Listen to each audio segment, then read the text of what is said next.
মনে হাতে খড়ি দিবে, এই যে এখন কাজ চলছে। তারপর স্লেট সাজানো হচ্ছে, বাবার বোন মিলে করছে, বোনই করেছে এটা, বাবা লিখে দিয়েছে তন্নির হাতে খড়ি। দেখো আমাদের বাড়িতে কালকে ভোর 5টায় পুজো হবে, ঠাকুর মশাই ভোর 5টায় আসবে। বোন আলপনা দিয়েছে, আলপনা দেওয়া হয়ে গেছে। এই দেখো আমার ঠাকুর সাজানো হয়ে গেছে।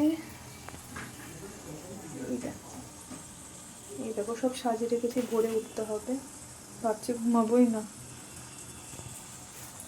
কেমন হয়েছে বলো?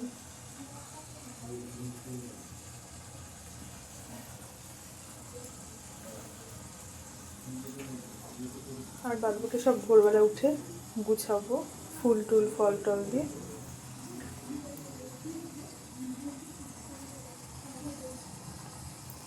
আলপনাটা বোনের দেওয়া।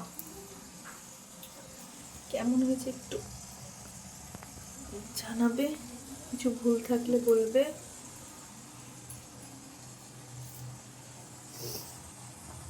চলো বাই, আবার ভোরবেলা দেখা হচ্ছে।